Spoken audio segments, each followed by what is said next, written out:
যে কোরআন, যেই কোরআনে অনেক গুরুত্বপূর্ণ বিধান, ৫ ওয়াক্ত ফরজ নামাজের মতো বিধান, সেটা বলতে গিয়ে আল্লাহ তাআলা খুব বেশি আয়াত ব্যবহার করেন নাই। ইশারা ইঙ্গিতে সংক্ষেপে আল্লাহ তাআলা নামাজ সম্পর্কে নির্দেশ দিয়ে সেটার বিস্তারিত ব্যাখ্যা দেওয়ার দায়িত্ব রাসূল করিম সাল্লাল্লাহু আলাইহি ওয়াসাল্লামের উপর অর্পণ করেছেন। কোরআনে যেখানে অতি গুরুত্বপূর্ণ বিষয়কেও এত সংক্ষেপে বলা হয়েছে, সেই কোরআনে যখন কোন নবী, কোন রাসূল, কোন ব্যক্তিকে নিয়ে কোরআনে কারীমের ৩০ ভাগের ১ ভাগ, প্রায় ১ পারা জুড়ে যদি কাউকে নিয়ে আলোচনা করা হয়, তাহলে বুঝতে হবে তার জীবন, তার দর্শন, তার আদর্শ, তার সংগ্রাম, তার কর্ম, এগুলো আমাদের জন্য শত সহস্র বরং অগণিত শিক্ষা যোগায়, পথ প্রদর্শন করে, এবং সেটা আমাদের জন্য অতীব গুরুত্বপূর্ণ। না হলে আল্লাহ তাআলা এত আলোচনা একজনকে নিয়ে করতেন না। কোরআনে কারীমে আল্লাহ রাব্বুল আলামিন তার আলোচনার জন্য একটা সূরা নির্ধারণ করে দিয়েছে, এবং এর বাইরে সূরা মারইয়াম, সূরা আম্বিয়া, সূরা তাহা, সূরা হজ, সূরা শুআরা, সূরা আনকাবুত, সূরা মুমতাহিনা, সূরা সাফফাত, এই সব সূরাতে তার আলোচনা আল্লাহ তাআলা করেছেন। তিনি কে আপনারা কি ধরতে পেরেছেন? কে? অনেকে বলতেছেন মুহাম্মদ সাল্লাল্লাহু আলাইহি ওয়াসাল্লাম, আন্দাজে ঢেল মারে দিয়েছে। আরেক ভাই বলছেন ঈসা আলাইহিস সালাম। কোরআন সম্পর্কে আমাদের জানাশোনা খুব বেশি যে নাই তার আলামত। তিনি হলেন আল্লাহর হাবিব, আল্লাহর খলিল, আল্লাহর নবী, আল্লাহর রাসূল ইব্রাহিম আলাইহিস সালাতু ওয়াস সালাম। আমাদেরকে বড় বেশি ভালোবাসতেন তিনি। এই উম্মতের অর্থাৎ উম্মতে মুহাম্মাদের পরম আপনজন, আমাদের স্বপ্নদ্রষ্টা ছিলেন, এবং তার সম্পর্কে আল্লাহ তাআলা কোরআনে বলেছেন মিল্লাতা আবিকুম ইব্রাহিম। আদর্শ আমাদের কি হওয়া উচিত, নীতি আমাদের কি হওয়া উচিত, ধর্ম আমাদের কি হওয়া উচিত, সে সম্পর্কে আল্লাহ তাআলা আমাদেরকে দিক নির্দেশনা দিয়ে বলেছেন যে ইব্রাহিম আলাইহিস সালাম যিনি তোমাদের পিতা, আল্লাহ বলেছেন যিনি তোমাদের পিতা ইব্রাহিম আলাইহিস সালাম, তার মিল্লাত, তার ধর্ম, তার জীবন দর্শন, হুয়া সাম্মাকুমুল মুসলিমিন, তিনি সেই ব্যক্তি ইব্রাহিম আলাইহিস সালাম যিনি আমাদেরকে মুসলিম বলে নামকরণ করেছেন। আমরা যদি মুসলিম, এই নামকরণ করেছেন কে? ইব্রাহিম আলাইহিস সালাম।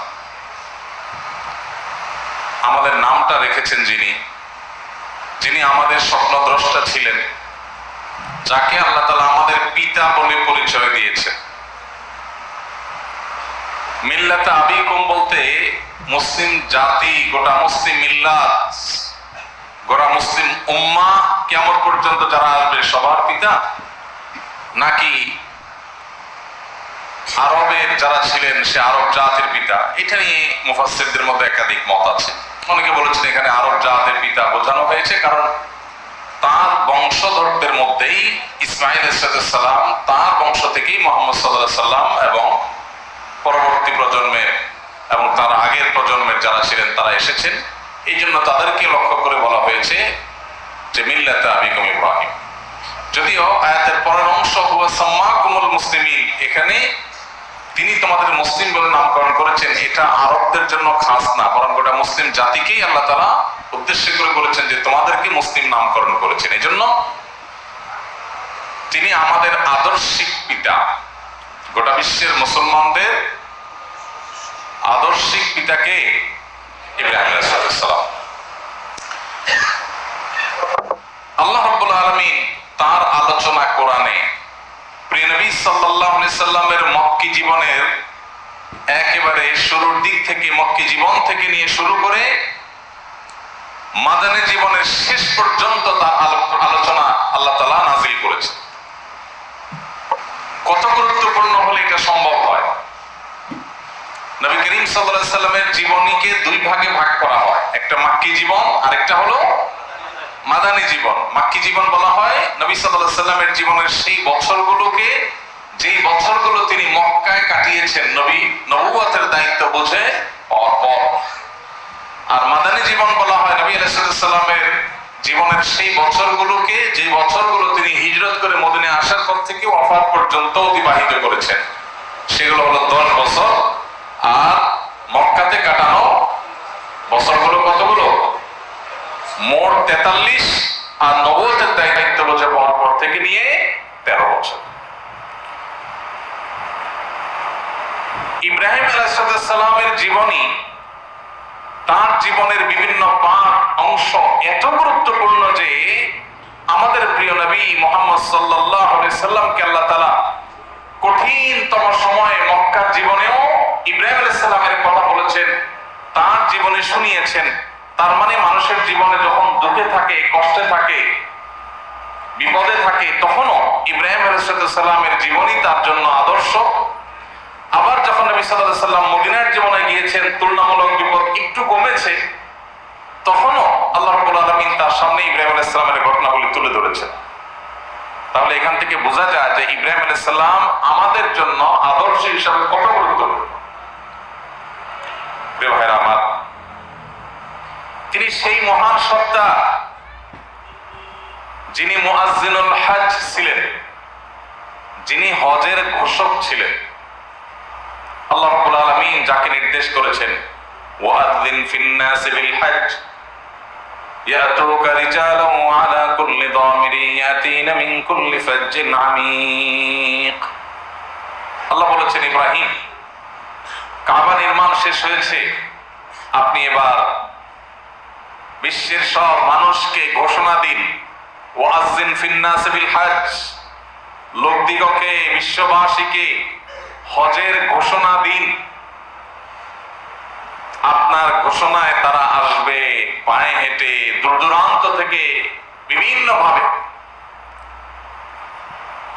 সুবহানাল্লাহ। এই একটা আয়াতের দিকে যদি আমরা খেয়াল করি, আমাদের ঈমানের মিটার তরতর করে উপরের দিকে উঠে যাওয়ার কথা। আল্লাহ তাআলা যখন ইব্রাহিম আলাইহিস সালামকে হজের ঘোষণা দেওয়ার নির্দেশ করেছেন, তখন মক্কায় তেমন কোন মানুষের বসতি, উল্লেখযোগ্য মানুষের বসতি ছিল না। হাতে গোনা কিছু মানুষ, কিছু বণিক ব্যবসায়ীরা যারা পরবর্তীতে তাদের সাথে যুক্ত হয়েছেন, খুবই সীমিত। আল্লাহ বলছেন, দূর দূরান্ত থেকে, বিভিন্ন প্রান্তর থেকে আসবে মানুষ, আপনি ঘোষণা দেন। ভাইরা আমার, সেই যুগে মাইকও ছিল না, ফেসবুক, ইউটিউবও ছিল না, টেলিভিশন, রেডিও, মিডিয়া এগুলো কিছুই ছিল না। তিনি একটা পাহাড়ের উপরে, অনেকে বলেছেন সেটা জাবাল আবু কুবাইস, অনেকে বলেছেন আরো বিভিন্ন পাহাড়ের কথা, সেগুলোর উপর উঠে তিনি আল্লাহর নির্দেশ পালন করে ও দুনিয়ার মানুষ সবার মধ্যে তিনি আযানের ঘোষণা, এই হজের ঘোষণা দিয়ে দিয়েছেন। এখন প্রশ্ন হলো, আল্লাহ যে তাকে বললেন যে আপনি ঘোষণা দেন, মানুষ আপনার ঘোষণা শুনে হজ করতে আসবে, আমরা হলে বলতাম, আল্লাহ আমি যে ঘোষণা দেব, এই মক্কায় পাহাড় ছাড়া কিচ্ছু নেই। তখন তো বসতি ছিল না। প্রথম বসতি তার পরিবার, হাজার এবং ইসমাইল আলাইহিস সালাম, মা এবং দুধের শিশু, এই দুইজন হলো মক্কার প্রথম বসতি। তাদের আগে তারা যখন সেখানে বসতি স্থাপন করেন, তখন মক্কা শুধুমাত্র জঙ্গল আর পাহাড়, জনমানব শূন্য একটা উপত্যকা। এরপর সামান্য কিছু মানুষ তাদের সাথে এসে যুক্ত হয়েছেন, যারা ব্যবসায়ী ছিলেন। সহিহ বুখারীতে বিস্তারিত বর্ণনা আছে, সে আলোচনা আমরা পরে আসব। যে কথায় আসছিলাম সেটা হলো, ইব্রাহিম আলাইহিস সালামকে যে আল্লাহ বললেন আপনি ঘোষণা দেন, আপনার ঘোষণা শুনে মানুষ হজ করতে আসবে, এই বাইতুল্লাহ নামাজ পড়তে আসবে। বাহ্যিক দৃষ্টিকোণ থেকে এই নির্দেশের যৌক্তিকতাটা কি বুঝে আসছে, মাথায় ধরে? এই জনমানব শূন্য উপত্যকায় খালি গলায় ঘোষণা দিলে গোটা দুনিয়া থেকে মানুষ কিভাবে আসবে? আমাদেরকে যদি এরকম নির্দেশ দেওয়া হতো, আমরা হয়তো বা বলতাম, আল্লাহ কেমন কথা, আমাদের বলতেছেন ঘোষণা দিতে সবাই আসবে, তো মাইক দেন, ফেসবুক দেন, ইউটিউব দেন, নেট কানেকশন দেন, নাহলে মানুষ কিভাবে ঘোষণা শুনবে? কিন্তু তিনি আল্লাহ রাব্বুল আলামিনের প্রতি এত বিশ্বাসী ছিলেন, ঈমান এত অটল ছিল, এত অবিচল ছিল, তার বিশ্বাস এত দৃঢ় ছিল। আল্লাহ যেহেতু ঘোষণা দিতে বলেছেন এবং এই ঘোষণার পর পৃথিবীর প্রান্ত প্রান্তর থেকে মানুষ আসবে, এটাও যেহেতু আল্লাহই বলেছেন, অতএব আমি আমার ঘোষণা দিই, কে শুনলো না শুনলো সেটা আমার দেখার বিষয় না। এর আওয়াজ আল্লাহ ঘরে ঘরে পৌঁছাবেন। ইব্রাহিম আলাইহিস সালামের হজের আহ্বান এখন পৃথিবীর প্রত্যেকটা অঞ্চলে, প্রতিটা জনপদে পৌঁছেছে না পৌঁছায়নি? ভাইরা আমার, তিনি সেই নবী, যেই নবী আমাদের ঈমানের শিক্ষক, যিনি আমাদের তাওহীদের শিক্ষক, যিনি হজের ঘোষক, যার গুণ, যার বৈশিষ্ট্য ঘন্টাকে ঘন্টা বলার পর আমরা শেষ করতে পারবো না। তার নাম ছিল ইব্রাহিম, আর তার বাবার নাম কোরআনে যেটি বর্ণিত হয়েছে সেটি হলো আজার। এটা নিয়ে অনেক আলাপ মুফাসসিররা করেছেন, আমরা সেদিকে না যাই। তিনি জন্মগ্রহণ করেছেন ইরাকের বাবিল নামক শহরে। কোরআনে একটা শহরের নাম এসেছে, সেটার নাম কি? বাবিল। এই ইরাকের বাবিল শহরে তিনি জন্মগ্রহণ করেছেন। তার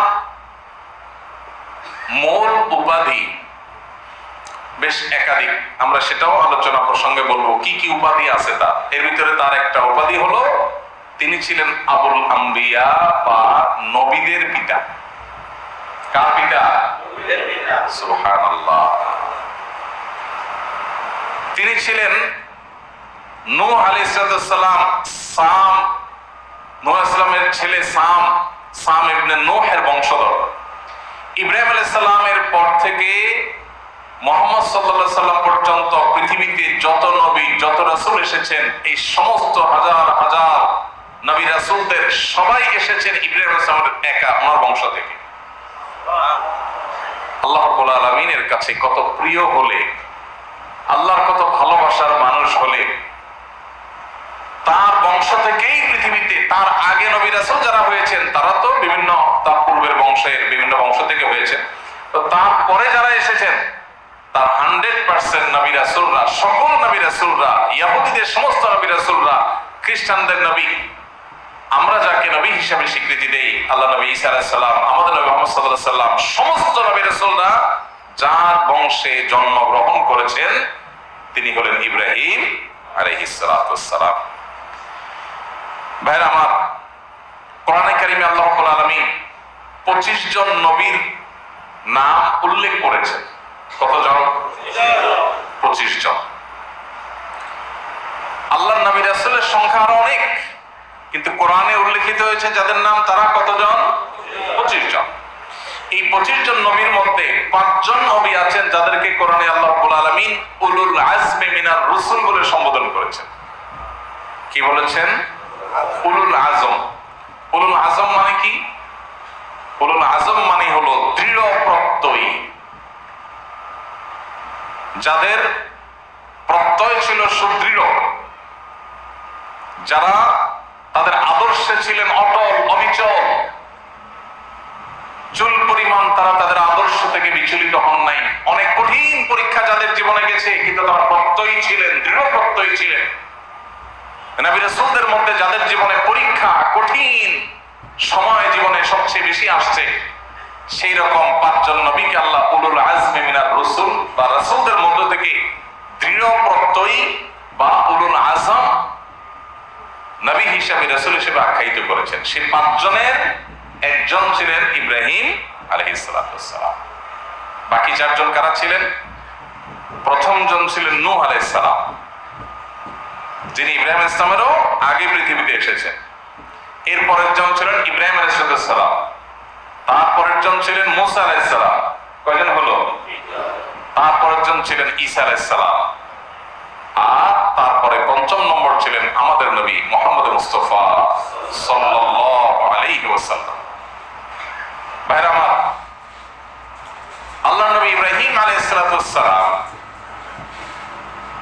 তিনি পৃথিবীতে আজ থেকে কত বছর আগে এসেছেন জানা আছে কারো? 4500 বছর আগে।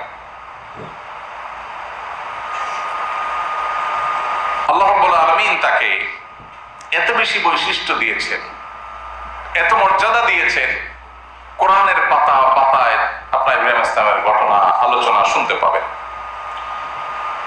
এত বেশি আল্লাহ তাআলা তাকে ভালোবাসতেন, 5 ওয়াক্ত নামাজে, প্রত্যেক ফরজ নামাজে, প্রত্যেক নফল নামাজে, প্রত্যেক সুন্নাত নামাজে, প্রত্যেক ওয়াজিব নামাজে, সকল সালাতে আল্লাহ রাব্বুল আলামিন আমাদের নবীর প্রতি দুরূদ প্রেরণ করাটাকে যখন আমাদের জন্য নামাজের অংশ করে দিয়েছেন, সেখানে ইব্রাহিম আলাইহিস সালামের জন্য দুরূদ পাঠ করাটাকেও আমাদের জন্য নামাজের অংশ করে দেওয়া হয়েছে।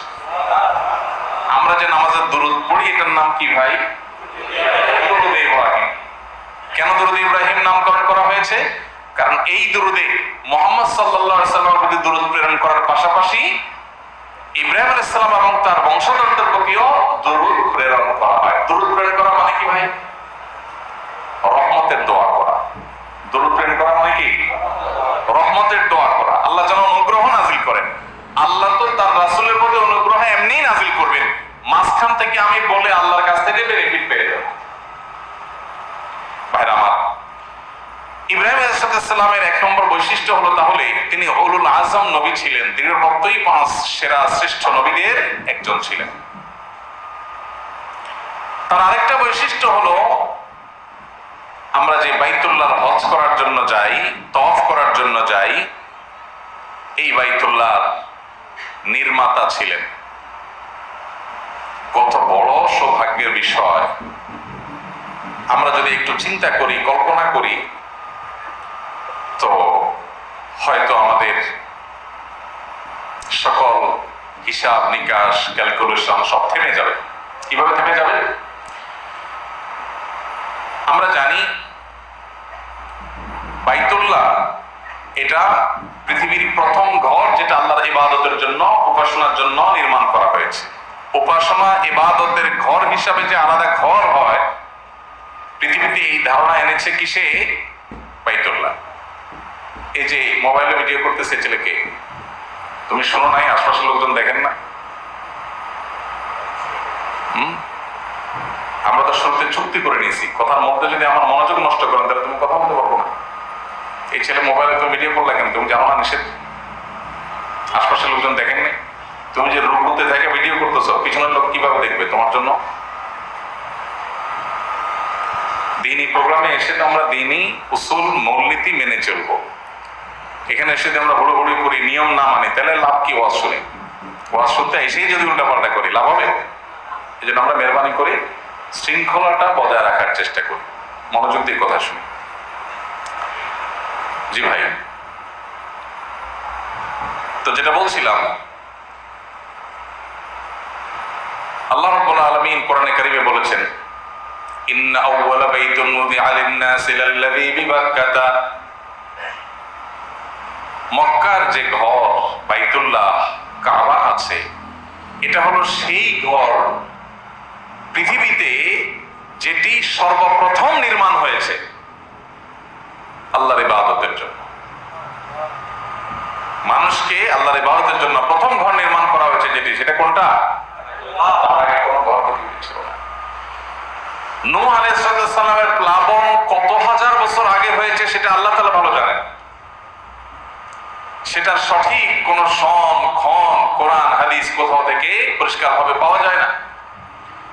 সেই নূহ আলাইহিস সালামের প্লাবনের সময় গোটা পৃথিবী যখন নিমজ্জিত হয়েছিল, তখন সেই প্লাবনে মাটি কাদার নিচে এই বাইতুল্লাহ চাপা পড়ে গিয়েছিল এবং শত সহস্র বছর ধরে সেটি চাপা পড়ে থাকার কারণে মানুষ আর সেটার কোনো সন্ধান পায়নি। আল্লাহ তাআলা ইব্রাহিম আলাইহিস সালামকে নির্দেশ করেছেন। কি নির্দেশ? তার স্ত্রী হাজার এবং দুধের শিশু ইসমাইলকে নিয়ে মক্কায় যাওয়ার জন্য। মক্কায় তিনি যাওয়ার পর নিজের পরিবারকে রাখলেন কোথায়? মক্কায়। এই যে সাফা মারওয়া দুটি পাহাড়, এই এলাকাতে তাদেরকে রাখলেন, কোন একটা পাহাড়ে রাখলেন। আল্লাহ নির্দেশ করেছেন, নিয়ে আসছেন ফ্যামিলিকে, কিন্তু এখানে কোনো মানুষ নেই, কোনো পশু পাখিও নেই, শুধু উপত্যকা আর উপত্যকা, এমনকি পানির ব্যবস্থাও, খাওয়া তো দূরের কথা। সালামের মা হাজার জিজ্ঞাসা করলেন, আপনি যে আমাদেরকে এখানে রেখে, কোনো মানুষ নাই জন নাই, এখানে এই ভুতুড়ে পাহাড়ে রেখে চলে যাচ্ছেন, এটা কি আল্লাহর নির্দেশ? কারণ তিনি জানতেন ইনি আল্লাহর রাসূল, আল্লাহর নির্দেশের বাইরে তো কিছু করেন না, ওহী ছাড়া তো কাজ করেন না। চাইলেন এটা কি আল্লাহর নির্দেশ কিনা। তখন তিনি মাথা নাড়িয়ে সায় দিয়ে জানালেন, হ্যাঁ এটা আল্লাহর নির্দেশ। পেছনে ফিরে তাকালেন না, যদি বাচ্চার দিকে তাকে আবার মায়া লাগে, আল্লাহর নির্দেশ পালন করতে না পারে। মাথা সায় দিলেন, মা হাজার নিশ্চিন্ত হয়ে গেলেন, আল্লাহর নির্দেশ, ও তাহলে আর চিন্তা নেই, তাহলে আপনি যান। কি মা ছিল, কি মহিলা ছিলেন, কি ঈমান ছিল। এরপরে ইব্রাহিম ইসলাম চলে গেলেন শিশু ইসমাইলকে নিয়ে। বুকের দুধ শুকিয়ে যায়, খাবার নাই, ভুতুড়ে জায়গা, পানি নাই। সাফা থেকে মারোয়া, মারোয়া থেকে সাফা, একবার এই পাহাড় থেকে দৌড়াই, ওই পাহাড়ের উপরে উঠে আশপাশে কোথাও পানি দেখা যায় কিনা, না কোথাও পানি নেই। এভাবে 7 বার তিনি সাফা এবং মারোয়া চক্কর দিলেন পানির সন্ধানে। আমরা এখন উমরা বা হজ করতে গেলে 7 চক্কর দেই, সেই 7 চক্করের অনুসরণে। এরপর আল্লাহ রাব্বুল আলামিন অলৌকিক ভাবে আজকে যে জমজমের পানি আমরা পান করছি, 4500 বছর ধরে যেখান থেকে কোটি কোটি মানুষ, অগণিত মানুষ পান করছে, এই পানির সন্ধান আল্লাহ তাআলা দিলেন সাফা মারওয়ার মধ্যবর্তী জায়গা থেকে। পানির ব্যবস্থা হয়ে গেছে, আলহামদুলিল্লাহ, টেনশন নেই। যখন পানির সেখানে আল্লাহ তাআলা অলৌকিক ভাবে পানি সেখান থেকে বের করলেন। সাধারণত মরুভূমি বা পাহাড়ি অঞ্চলে, উপত্যকার অঞ্চলে কোথাও পানি থাকলে সেখানে পাখিদের ঝাঁক থাকে, বনে জঙ্গলে কোথাও পানি থাকলে সেখানে পশুদের ঝাঁক থাকে। তো এখানে যেহেতু পানি পাওয়া গেছে, পাখিরা বিভিন্ন জায়গা থেকে এসে পানি পান করত। পাশ দিয়ে কোন একটা মুসাফিরদের দল, যারা কোনো দেশে ব্যবসা বাণিজ্য করতে গেছে, সেখান থেকে যাচ্ছিল, তারা দেখছিল যে দূর থেকে কোথাও পাখি উড়াচড়া করছে। তখন তারা বুঝলেন এখানে পানি আছে। আসলেন তারা, কাছাকাছি এসে দেখে, আরে সর্বনাশ, শুধু পানি না, একটা ছোট ফুটফুটে দুধের বাচ্চা নিয়ে একজন মহিলা আছে। তারা এলাকাটা দেখে খুব পছন্দ করলো। আসলে সব তো আল্লাহ তাআলার হিকমত, আল্লাহই তাদের বান্দাদেরকে পাঠাচ্ছেন। বললেন যে আমরা এখানে বসবাস করতে চাই। ওই যে তিনি একা একা, আল্লাহ পাঠিয়ে দিচ্ছেন, আমরা এখানে বসবাস করতে চাই, আপনি অনুমতি দিবেন কিনা। দেখেন সেই যুগের মানুষের মধ্যেও কি ম্যানার্স ছিল, যে উনি যেহেতু আগে এখানে আছেন, অতএব এখানে থাকতে হলে ওনার পারমিশন নিতে হবে। ওনার পারমিশন নিলেন, উনি বললেন থাকতে পারো, তবে পানির ব্যাপারটা, পানি এটা আমার, অর্থাৎ আমার নিয়ন্ত্রণে থাকবে। তিনি দিলে পান করবেন, না দিলে না পান করবেন, কারণ অনেক কষ্ট করে তিনি সেটা আবিষ্কার করেছেন। এরপর তারা সেখানে বসবাস শুরু করলো, মক্কা আবাদ করা শুরু হয়ে গেল। ভাইরা আমার, ইব্রাহিম ইসলামের আলোচনা আসলে একদিন সকাল থেকে বিকাল পর্যন্ত হওয়া দরকার। শুরু করতে করতে 2-4 ঘন্টা লাগবে।